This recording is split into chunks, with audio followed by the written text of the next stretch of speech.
இன்னைக்கு நம்ம மெரிக்கோஸ் அனிமோட எபிசோட் 11 தான் பார்க்க போறோம். நீங்க இதுக்கு முன்னாடி உள்ள எபிசோட்ஸ்லாம் பார்க்கலனா, முதல்ல அந்த வீடியோலாம் பார்த்துட்டு வந்துருங்க. அப்பதான் இந்த எபிசோட் உங்களுக்கு புரியும். அந்த வீடியோஸோட லிங்க் மேல ஐ பட்டன்ல கீழ டிஸ்கிரிப்ஷன்ல இருக்கு. மறக்காம செக் பண்ணி பாருங்க. கண்டிப்பா உங்களுக்கு பிடிக்கும். சரி இப்போ நம்ம எபிசோட் 11க்குள்ள போகலாம். போன எபிசோட்ல பேய்கள பார்க்குற பவர் இருக்கு நம்ம மிக்கோ. ஸ்கூல் கிரவுண்ட், கிளாஸ் ரூம், பார்க்னு எங்க போனாலும் ஏதாச்சும் ஒரு பேய்கிட்ட மாட்டிக்கிட்டு படாத பாடுபட்டிருப்பா. இப்போ இந்த எபிசோட் நம்ம மிக்கோவோட கிளாஸ் டீச்சருக்கு சின்ன வயசுல நடந்த ஒரு சம்பவத்துல இருந்து ஆரம்பிக்குது. நம்மால கஷ்டப்பட்டு படிச்சு எக்ஸாம்ல 98 மார்க் வாங்கி அத அம்மா கிட்ட காட்ட இவங்க அத பார்த்து சந்தோஷப்படுவாங்கன்னு நினைச்சா 98 மார்க் வாங்கியிருக்கியா? பரவாயில்லையே 100க்கு ரொம்பவே பக்கத்துல வந்துட்ட போலன்னு சொல்றாங்க. அம்மா அப்படின்னா நான் கொஞ்ச நேரம் வெளியே போய் விளையாடிட்டு வரவா? 98 மார்க் வாங்கினதெல்லாம் சரி, மிச்சம் இருக்க 2 மார்க்கை ஏன்டா வாங்காம விட்ட? அது ஏன் தப்பு தான், என்னை மன்னிச்சிருங்கம்மா. ஆனா நான் கேட்ட கேள்விக்கு இது பதில் இல்லையே. ஏன் எக்ஸாம்ல 100 மார்க் வாங்காம வெறும் 98 மார்க் வாங்கின? கேட்கிற கேள்விக்கு கரெக்டான பதில சொல்லுனே. இந்த பயல போட்டு டார்ச்சர் பண்ணிட்டு இருக்க. இவனோட ஃப்ரெண்ட் வீட்டு கேட்டுக்கிட்ட நின்னுக்கிட்டு, டே சீக்கிரமா வாடா, இல்லனா பர்த்டே பார்ட்டிக்கு போக லேட் ஆயிருமான்னு கத்துறான். எது பர்த்டே பார்ட்டிக்கு போறியா? ஏன் நீ இத பத்தி என்கிட்ட முன்னாடியே சொல்லல? உன்னோட சொந்த அம்மா கிட்ட இருந்து பல விஷயத்த மறைக்க ஆரம்பிச்சிட்டியா? எப்படிடா உன்னால இவ்வளவு கொடூரமா நடந்துக்க முடியுது? ஐயோ அம்மா, நான் உங்ககிட்ட இருந்து எதையும் மறைக்கணும்லாம் நினைக்கல. ப்ளீஸ் இந்த ஒரு தடவை மட்டும் தயவு செஞ்சு என்னை அந்த பர்த்டே பார்ட்டிக்கு போயிட்டு வர அலோவ் பண்ணுங்க. நான் இதுக்காக தான் பல நாளா கஷ்டப்பட்டு காசெல்லாம் சேர்த்து வச்சு கிஃப்ட்லாம் வாங்கி வச்சிருக்கேன்னு கெஞ்ச ஆரம்பிச்சிடறான். இதனால இவங்க அம்மாவும் அப்ப சரி நீ அந்த பர்த்டே பார்ட்டிக்கு போறதுனா போயிட்டு வான்னு சொல்றாங்க. நல்ல வேளை அம்மா ஓகே சொல்லிட்டாங்கன்னு முழுசா ஒரு நிமிஷம் கூட சந்தோஷப்பட்டிருக்க மாட்டான். அதுக்குள்ளேயே உங்க அப்பன மாதிரியே நீயும் அம்மாவை ஏமாத்திட்டு எனக்கு துரோகம் பண்ணிட்டு சந்தோஷமா இருக்கணும்னு நினைச்சினா போ, அந்த பர்த்டே பார்ட்டிக்கு போய் ஜாலியா இருன்னு செம்ம கோவத்துல கத்துறாங்க. அவ்வளவுதான், இதுக்கப்புறம் எங்க பர்த்டே பார்ட்டிக்கெல்லாம் போக, நம்ம வாழ்க்கை மட்டும் ஏன்டா இப்படி இருக்குன்னு சோகத்தோட தனியா பார்க்ல உட்காந்துருக்கான். இப்போ வாங்கி வச்ச கிஃப்ட பார்த்ததுமே சோகமெல்லாம் கோவமா மாதிரி பார்ட்டிக்கே போகல. தக்காளி இதுல தேவையில்லாம கிஃப்ட் கூந்தல் வரையானு கையில வச்சிருக்க கிஃப்ட தூக்கி கீழே போட்டு அது மேல ஏறி நின்னு மீதி மீதி மிதிச்சுக்கிட்டு இருக்க. இந்த பக்கமா கருப்பு கலர் பூனை ஒண்ணு வருது. இப்ப அம்மா மேல இருந்த வெறுப்போடையும் கோவத்தோடையும் அந்த கருப்பு பூனை குட்டியை பார்க்க இதோட பிளாஷ்பேக் முடிஞ்சு கதை இப்ப பிரசன்ட் டைமுக்கு நம்ம மீக்கோட கிளாஸ் ரூமுக்கு வந்துருது. இங்க வழக்கமான மத்த பொண்ணுங்கலாம் ஆர்வமா கிளாஸை கவனிச்சுக்கிட்டு இருக்க. நம்ம ஆனா மட்டும் ஒளிஞ்சு உட்காந்து கிரீம் பண்ண சாப்பிட்டுக்கிட்டு இருக்கா. இன்பமா இருக்குதையா, இன்பமா இருக்குதையா, இன்பமா இருக்குதையா, இன்பமா இருக்குதையா. ஐயோ பாவம். ஆனா இந்த டீச்சரை சுத்தி உள்ள பேய் இவரோட ஆரா எனர்ஜியை ஃபுல்லா எடுத்துக்கிறதால இவ இப்படி அடிக்கடி பசி வந்து ரொம்பவே கஷ்டப்படுறாளே. இதை இப்படியே விட முடியாது. இன்னைக்கு சாயங்காலமே ஏதாச்சும் பண்ணி ஆகணும்னு மீக்கோ டீச்சரையே முறைச்சு பார்த்துக்கிட்டு இருக்கா. இப்ப ஈவினிங் ஸ்கூல் முடிஞ்சதும் மீக்கோ நம்ம வீட்டுக்கு போற வழியில ஏதாச்சும் கடைக்கு போய் பன் வாங்கி சாப்பிட்டு போலாமா? என்னன்னே தெரியல, இப்பெல்லாம் அடிக்கடி பயங்கரமா எனக்கு பசிக்க ஆரம்பிச்சிருச்சுன்னு ஆனா சொல்றா. இல்ல இன்னைக்கு எனக்கு முடிக்க வேண்டிய முக்கியமான பர்சனல் வேலை ஒண்ணு இருக்கு, அதனால நீ மட்டும் தனியா கடைக்கு போய் சாப்பிட்டுட்டு அதுக்கப்புறமா சேஃபா வீட்டுக்கு போ, நாளைக்கு நம்ம ஒண்ணா சேர்ந்து சாப்பிட போலான்னு ஆனா இங்க இருந்து அனுப்பி விட்டுறா. சார் பத்திரமா பார்த்து வீட்டுக்கு போங்க சார், நாளைக்கு ஸ்கூல்ல மீட் பண்ணலாம். இன்னும் போலையா? பாமாவளைய பார்த்துட்டு வந்துட்டாங்க இருந்து. என்னடி டெய்லி நம்ம கிளாஸ் டீச்சர் மட்டும் ஸ்கூல் விட்டது கரெக்டா ஸ்டூடண்ட்ஸ்க்கெல்லாம் முன்னாடி வேக வேகமா கிளம்பி வீட்டுக்கு போயிறாரு. யாருக்கு தெரியும், ஒருவேளை ஸ்கூல் லைஃபையும் ஒர்க் லைஃபையும் மிக்ஸ் ஆக விடாம பர்ஃபெக்ட்டா வச்சுக்க தான் இப்பலாம் பண்றாரோ என்னமோ. இப்போ நம்ம மீக்கோ இவங்க கிளாஸ் டீச்சர் அவருக்கே தெரியாம ரகசியமா ஃபாலோ பண்ணிட்டு இருக்கா. பார்த்தா இப்ப அவரை சுத்தி முன்னிருந்ததை விட எக்கச்சக்கமான பூனைகளோட ஆவியா இருக்கு. இது என்ன, இந்த ஆளை ஃபாலோ பண்ற பூனைகளோட ஆவியோட அளவு நாளுக்கு நாள் அதிகமாகிட்டே போகுது. ஒருவேளை இவர் டெய்லி கண்ணில் மாற்ற எல்லா பூனையாவும் கொடூரமா கொலை பண்றாரோ? சரி எதுவா இருந்தா என்ன, இன்னைக்கு இந்த ஆளை ஃபாலோ பண்ணிட்டு போய் இவர் என்னதான் பண்றாருங்கிறத கண்டுபிடிச்சு ஆகணும். இல்லனா இந்த டீச்சரால யூலியா சொன்ன மாதிரி நம்ம எனக்கு ஆபத்துன்னு லைட்டா முன்னாடி வர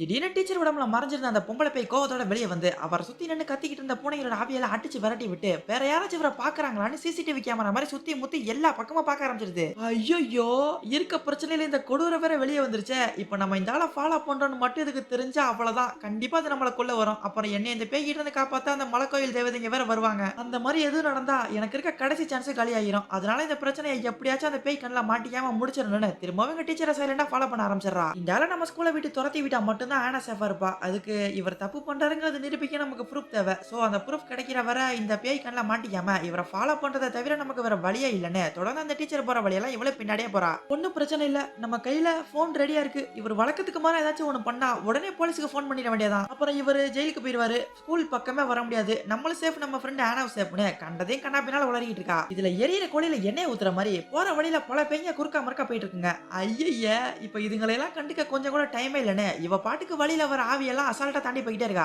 என்ன இந்த ஆளு, நானும் ஸ்கூல் விட்டதுல இருந்து இவரை ஃபாலோ பண்ணிட்டு இருக்கேன், வேணும்னே தொடர்ந்து ஆள் நடமாட்டம் ரொம்ப ரொம்ப கம்மியா இருக்க இடமா தேடி தேடி போறாரு. நம்ம நினைச்ச மாதிரி கண்டிப்பா இவர்கிட்ட ஏதோ ஒண்ணு தப்பா இருக்குன்னு யோசிச்சுட்டு இருக்க. அவர் ஒரு டனலுக்குள்ள போயிடுறாரு. என்னடா இது பொசுக்குன்னு டனலுக்குள்ள போயிட்டாரு. சரி நம்மள பின்னாலே போய் என்னதான் பண்றாருன்னு பாப்போன்னு ஒரு ஓரமா ஒளிஞ்சு நின்னு பாக்க அந்த ஆளு டனலுக்குள்ள ஒரு பூனைக்குட்டி முன்னாடி நின்னுகிட்டு இருக்காரு. ஆஹா இப்ப இவர் அந்த பூனைக்குட்டியை கொல்ல போறாரு போலயே. உடனே போலீஸ்க்கு கால் பண்ணிட வேண்டியதான்னு போன் எடுக்க இவ கையெல்லாம் பயத்துல பயங்கரமா நடுங்க ஆரம்பிச்சிருது. இதுல அந்த ஆளு வேற பூனைக்குட்டியை கிட்டத்தட்ட பிடிக்கிற அளவுக்கு ரொம்பவே க்ளோஸா வந்துடுறாரு. ஐயய்ய! போலீஸ்க்கு கால் பண்ணி அவங்களுக்கு நடந்ததெல்லாம் விளக்கம் குடுத்து, அவங்க இங்க வந்து இவர அரெஸ்ட் பண்றதுக்குள்ள இந்த பூனை செத்து பரலோகத்துக்கே போயிரும். அதனால நம்ம தான் ஏதாச்சும் பண்ணணும்னு அவசரப்பட்டு முன்னால வந்து, நிறுத்துங்க, அந்த பூனைய ஒண்ணும் பண்ணிராதீங்கன்னு பயங்கர சத்தமா கத்திடுறா. ஏய், இப்பதான் நீ யாருங்கிறது எனக்கு ஞாபகத்துக்கே வருது. மாற்றம்டா மாற்றம்டா மாற்றம்டா செத்தமுடா செத்தமுடா செத்தமுடா. நீ தானே கொஞ்ச நாளைக்கு முன்னாடி பார்க்ல வச்சு எனக்கு ஒரு பூனைக்குட்டியை தர மாட்டேன்னு சொன்ன.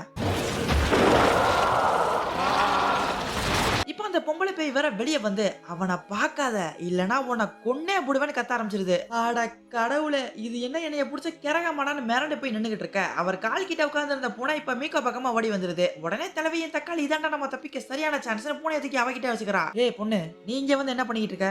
உனக்கு இந்த இடத்துல என்ன வேலை? ஸ்கூல் முடிஞ்சதுல இருந்து நீ என்னதான் ஃபாலோ பண்ணிட்டு இருக்கியா? நீ என்னமோ பண்ணிட்டு போ, ஆனா அந்த பூனை குட்டியை மட்டும் என்கிட்ட கொடுத்துரு. போடா என்ன சுக்குமல்லி காப்பி தள்ளுவாங்க உனக்கு. ஆஹா, இப்ப நான் எதுக்கு தேவையில்லாம இந்த ஈர வேலையெல்லாம் பண்ணிக்கிட்டு இருக்கேன்னு தெரியலையே. அமைதியா ஒரு ஓரமா ஒளிஞ்சு நின்று போலீஸ்க்கு போன் பண்ணியிருந்தாலே இந்நேரம் இருந்தாலும் அவங்க கிட்ட மாட்டிருப்பான். அதுக்கப்புறம் ஸ்கூல் பக்கமே வந்திருக்க மாட்டான். இருந்தாலும் இந்த வாயிலா அப்பாவி ஜீவன் நம்ம கண்ணு முன்னால கொடூரமா சாகிறத பாத்துக்கிட்டு எப்படி எதுவும் பண்ணாம சும்மா இருக்குதுன்னு இப்ப தான் பண்ணது சரியா தப்பாங்கிற குழப்பத்திலே படிக்கட்டுல வேக வேகமா ஏற பேலன்ஸ் மிஸ் ஆகி தொப்புனு கீழே விழுந்துடுறா.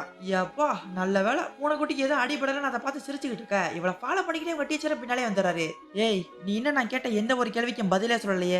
ஏன் எனக்கு உன்கிட்ட இருக்க எந்த ஒரு பூனையும் தரவே மாட்டேங்கிற? இன்னைக்கு எதுக்கு என்னை ஃபாலோ பண்ணிட்டு பின்னாலே வந்த? கேட்கறேன்ல, பதில் சொல்லுன்னு டெரரா பல கேள்வி கேட்டுக்கிட்டு இருக்க. ஆடா போங்கடா, அப்போல இருந்து சும்மா ஏதாச்சும் பேசிக்கிட்டே இருக்கீங்க. எனக்கு செமையா போர் அடிக்குதுன்னு அந்த பூனை குட்டி மீகோ கையில இருந்து எகிரி கூச்சி ரோடு பக்கமா குடு குடுன்னு ஓட, இப்பன்னு பார்த்து கரெக்டா ஒரு கார் வேற செம்ம ஸ்பீடா அந்த பக்கமா வருது.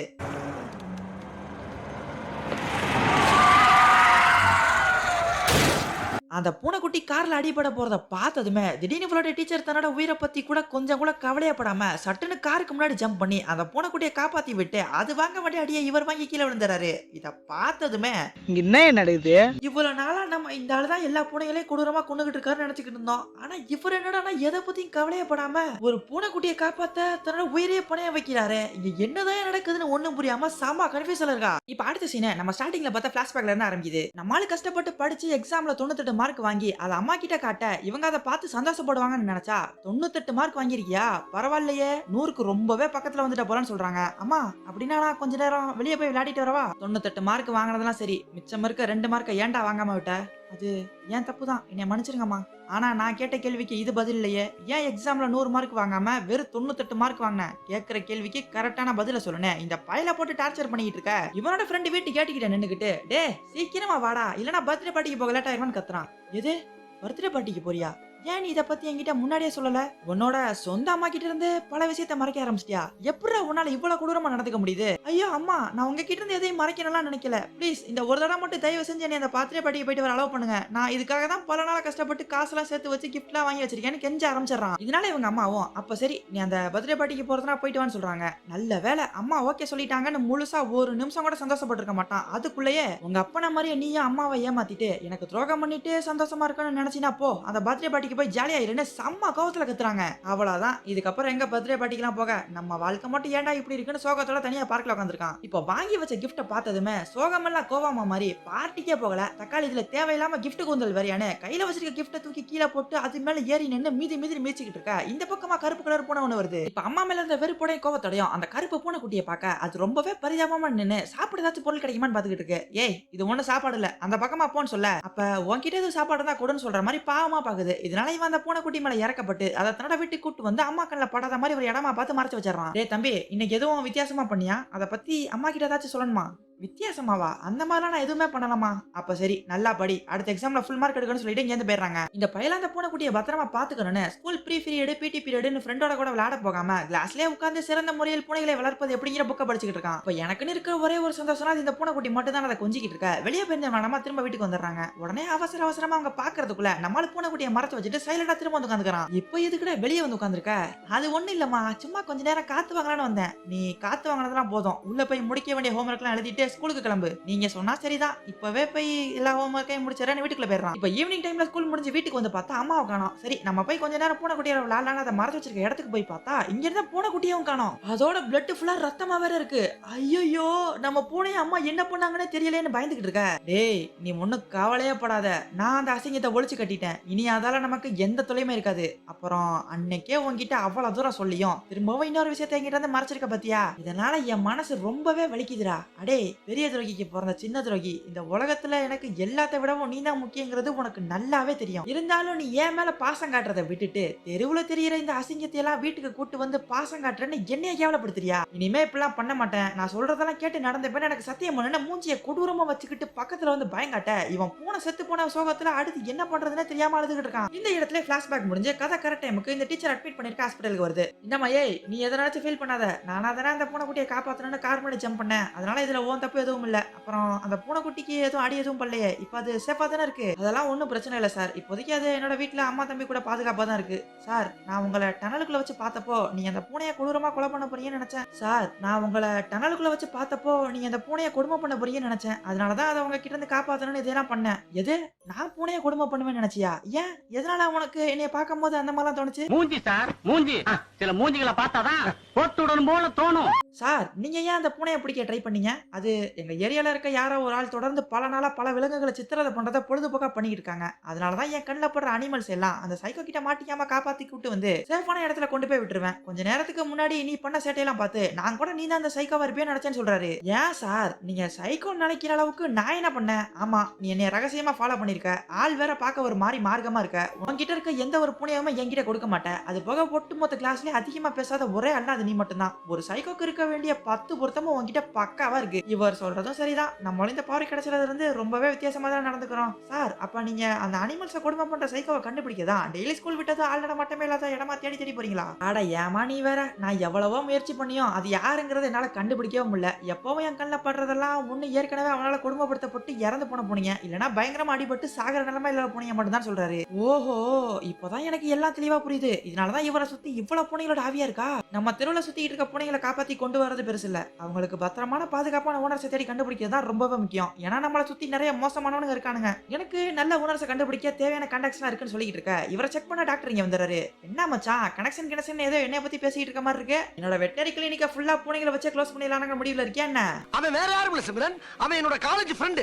ஏமா என் ஃப்ரெண்டை பார்க்க அவனோட ஸ்டூடெண்ட் ஒருத்தி ஹாஸ்பிட்டலுக்கு வந்திருக்காங்கிறத இன்னும் என்னால கொஞ்சம் கூட நம்பவே முடியலன்னு சொல்ல டாக்டர் உங்களுக்கு எங்க டீச்சரை ரொம்ப நாளாவே தெரியுமா? கீழே வச்சு ரொம்ப க்ளோஸா பேசுனீங்களே அதான் கேட்டேன். அவனா முன்னாலே தெரியுமாவா? அட ஏமா நீ வேற. நாங்க 2 பேரும் சின்ன வயசுல தான் நல்ல ஃப்ரெண்ட்ஸ். ஓ அப்படியா? எங்க சிடுமூஞ்சி சீரியஸ் டீச்சருக்கு சைல்ட்ஹுட் ஃப்ரெண்ட்ஸ் எல்லாம் இருக்காங்கிறத என்னால நம்பவே முடியல. அது அவனுக்கு சின்ன வயசுல இருந்தே மனுஷங்க கூட பேசவோ இல்ல பழகவோ சுத்தமா இன்ட்ரெஸ்டே கிடையாது. இப்ப கூட அவங்க கிளாஸ்ல இருக்க எந்த ஒரு ஸ்டூடெண்ட் பேருமே அவன் ஞாபகத்துல வச்சிருக்க மாட்டானே. என்ன நான் சொல்றது கரெக்டா? ஆமாங்க மேல சொல்றேன் கேட்டுக்க. இந்த பய ஒரு பூனையை காப்பாத்தணுங்கிறதுக்காக கார் மாடி குதிச்சிட்டாங்கிறத கேள்விப்படும் போது எனக்கு கொஞ்சம் கூட அதிர்ச்சியாவே இல்ல. ஏன்னா இவன் இந்த மாதிரிலாம் பண்ணக்கூடிய ஆள் தாங்கிறது எனக்கு முன்னாடியே தெரியும். அன்னைக்கு ஒரு நாள் திடீர்னு ஃபோன் பண்ணி நான் காப்பாத்தின பொம்பளை பூனை நிறைய குட்டிகளை போட்டுருக்குன்னு சந்தோஷத்துல கத்திட்டு இருந்தான். அவன் அபார்ட்மெண்ட்ல பெட்ஸை வளர்க்க அலோவ் பண்ண மாட்டாங்க. அதனால நான் தான் அந்த பூனை குட்டியெல்லாம் ரகசியமா யாருக்கெல்லாம் பண்ணாம அவனோட அபார்ட்மெண்ட்ல இருந்து வெளியே கொண்டு வந்தேன்னு சொல்றாரு. சரி டாக்டர் இவருக்கு பூனைங்களை இந்த அளவுக்கு பிடிச்சிருக்குன்னா இவரே உன தத்தெடுத்து வளர்க்க வேண்டியதானே? ஏன் எப்ப பார்த்தாலும் தனிமையில இருக்காருன்னு கேட்க அது உங்க டீச்சரோட அம்மா பயங்கர ஸ்ட்ரிக்ட். அவங்க உயிரோட இருந்த வரை இவனுக்கு பிடிச்ச எதையுமே பண்ண விட மாட்டாங்க. அவங்களுக்கு என்ன தோணுதோ என்ன பிடிச்சிருக்கோ அதை மட்டும் தான் இவனை பண்ண வைப்பாங்க. ஒரு தடவை இவன் தான் ரகசியமா வளர்த்துக்கிட்டு இருந்த பூனை அநியாயமா செத்து போச்சுனோ அது தன்னோட தப்பு தானே சென்னு என்கிட்ட சொன்னான். ஆனா எனக்கு தெரிஞ்ச வரை அந்த பூனையவும் அவனோட அம்மா தான் அடிச்சு கொண்டு இருக்கணும். அப்பெல்லாம் அவங்கள பார்க்கவே செம்ம பயமா இருக்கும். எப்ப பார்த்தாலும் என்னைய முறைச்சு பார்த்து என் புள்ள கூட சேராத இவனை பார்க்காதன்னு கத்திக்கிட்டே இருப்பாங்கன்னு சொல்ல எது இவனை பார்க்காதன்னு சொல்லுவாங்களா? அப்ப நம்ம டீச்சர் பின்னாலே இவ்வளவு நாளா சுத்திக்கிட்டு இருக்க அந்த பொம்பளை சிலந்தி பூதம் அவளோட இறந்து போன அம்மா தானாங்கிற ஷாக்ல இருக்க. அவனோட அம்மா இறந்து போயிருந்தாலும் அவங்க ஏற்படுத்தின பல காயம் இன்னும் அவனோட மனசுல ஆழமா ஆறாமலே இருக்கு. அதனாலதான் அதையெல்லாம் சரி பண்ணா இப்படி தன்னால முடிஞ்ச வரை பூனையெல்லாம் காப்பாத்திட்டு இருக்கான் போல. ஆனா டாக்டர் எதுக்கு இவ்வளவு கஷ்டப்பட்டு இவர் இதெல்லாம் பண்ணணும்? அது ரொம்பவே சிம்பிள் தாமா. நம்ம ஃப்ரெண்ட்ஸ் யாராச்சும் ஆபத்துலயோ இல்லைன்னா பிரச்சனையில இருந்தா அவங்க உதவி கேட்டாலும் கேட்கலனாலும் நம்ம தன்னால போய் அவங்களை அந்த ஆபத்துல இருந்து காப்பாத்தி விடுறோம். ஏன்னா அதுக்கு பேர் தான் உண்மையான ஃப்ரெண்ட்ஷிப். உங்க டீச்சர் சின்ன வயசுல இருந்தே ஆதரவு இல்லாத பாதுகாக்க ஆள் இல்லாத பூனைகளை தான் தன்னோட உண்மையான ஃப்ரெண்ட்ஸ் நினைச்சுக்கிட்டு இருக்கான்னு சொல்ல இவளுக்கு தன்னோட ஃப்ரெண்ட் ஆனா பல பேங்க கிட்ட மாட்டிக்கிட்டு ஆபத்துல இருந்ததுலாம் ஞாபகத்துக்கு வருது. எது எப்படியோ நீ என் ஃப்ரெண்டை பார்க்க இங்க வந்ததுல எனக்கு ரொம்பவே சந்தோஷம். இதுல இருந்து அவன் முன்ன மாதிரி இல்லாம கொஞ்சம் கொஞ்சமா மனுஷங்க கூட நார்மலா பழக ஆரம்பிச்சிட்டான்னு தெரியுது. சரிமா நீ கேட்டதால ரொம்ப நேரம் அவங்க சாரை பத்தி பேசியாச்சு. இப்போ எனக்கு ரவுண்ட்ஸ் பார்க்க டைம் ஆச்சு. அதனால நான் டியூட்டியை பார்க்க போறேன்னு சொல்லிட்டு அந்த டாக்டர் வேலையை பார்க்க கிளம்பி போயிறாரு. உங்கள மாதிரி மனுஷன்லாம் இருக்கனாலதான் கொஞ்சமாச்சும் மழை பெய்யுது. என்ன மனுஷன்? என்ன நீ மட்டும் தனியா வந்திருக்க? என் ஃப்ரெண்ட் எங்க காணோம்? அவரு வேலை இருக்குன்னு கிளம்பி போயிட்டாரு. ஃப்ரீயா இருக்கும்போது உங்களை வந்து பாக்குறேன்னு சொல்ல சொன்னாரு. ஓ அப்படியா? அப்ப சரி. சார் உங்களுக்கு உடம்பு சரியாகி ஹாஸ்பிட்டல்ல இருந்து வெளியே வந்ததும் ஏன் நீங்க கார் ஆக்சிடென்ட்ல காப்பாத்தின பூனையை நீங்களே தத்தெடுத்து வளர்க்க கூடாது? இல்ல நானே பூனையை வளர்க்கறதெல்லாம் சரிப்பட்டு வராது. எனக்கு நீ நினைக்கிற மாதிரி அனிமல்ஸ் மேல அளவு கடந்த பாசமா கிடையாதுன்னு சொல்ல இவரோட அம்மா போய் வழக்கம் போல வெளியே வந்து இவனை பார்க்காத இல்லனா உன கொன்னுருவன் கத்துது. ஆனா தலைவியா அதை கண்டுக்காம என்ன சார் சொல்றீங்க? பாசம் இல்லாமையா நீங்க அந்த பூனையை காப்பாத்தவங்க உயிரே பணைய வச்சீங்க. இப்போ ஒரு சைடு அந்த பொம்பளை போய் ஆக்ரோஷமா மாதிரி கத்திக்கிட்டு இருக்கா, இன்னொரு சைடு இவரை சுத்தி உள்ள பூனைங்க வேற வெளியே வந்து ஆட்டம் போட ஆரம்பிச்சிருதுங்க. திடீர்னு இப்ப நம்ம மீக்கோ என்ன நினைச்சாலும் தெரியல, மனசுல தைரியத்தை வர வச்சுக்கிட்டு இவ்வளவு நாளா நீ பண்ணதெல்லாம் போதாதா, இதுக்கப்புறமா இவரோட வாழ்க்கையை இப்படியே தான் தொடர்ந்து சீரழிக்க போறியா, மரியாதையா இவரை நிம்மதியா சுதந்திரமா இருக்க விடனே அந்த பொம்பளை பேய நேருக்கு நேரா பார்த்து தில்லா சொல்லிடுறா. இதனால அடுத்த செகண்ட் அந்த பேய் டீச்சரை விட்டுட்டு சம ஸ்பீடா மீக்கோவை துரத்திக்கிட்டு இப்ப பின்னாடியே வருது. அடியே அவன் ஏன் புள்ள, அவனை என்ன பண்ணணும் பண்ண கூடாதுங்கிறதெல்லாம் எனக்கு தெரியும், அதெல்லாம் சொல்ல நீ யாருடின்னு. இப்ப அது கரெக்டா இவளை அடிச்சு கொள்ளலாம் வரப்ப நம்ம மலக்கோயில் தேவதைங்க உள்ள புகுந்து அவங்களோட பவரால இந்த பேயை அடிச்சு அரமயக்கமாக்கி கீழே தள்ளிடுறாங்க. இதோட இவங்க என்னைய காப்பாத்துறது 3ஆவது தடவை. இன்னும் தெளிவா சொல்லணும்னா இதுதான் கடைசி தடவைன்னு மீக்கோ சொல்ல இந்த இடத்துல எபிசோட் 11 முடியுது. இவ்வளவு நாளா நம்ம கெட்டவன் மோசமானவன் நினைச்சுக்கிட்டு இருந்த மீக்கோட கிளாஸ் டீச்சர் ரொம்ப நல்லவங்கிற ட்விஸ்ட பத்தி நீ என்ன நினைக்கிறீங்கறத கமெண்ட்ல சொல்லுங்க. வீடியோ பிடிச்சிருந்தா லைக் அண்ட் ஹைப் பண்ணி சப்போர்ட் பண்ணுங்க. அப்புறம் இவரோட அம்மா ஆவிக்கு என்னாச்சுங்கிறத நம்ம எபிசோட் 11ல பார்த்து தெரிஞ்சுக்கலாம். அதனால நீங்க இன்னும் நம்ம சேனலை சப்ஸ்கிரைப் பண்ணலனா மறக்காம சப்ஸ்கிரைப் பண்ணிக்கோங்க. நான் உங்களை அடுத்த வாரம் அடுத்த வீடியோல மீட் பண்றேன்.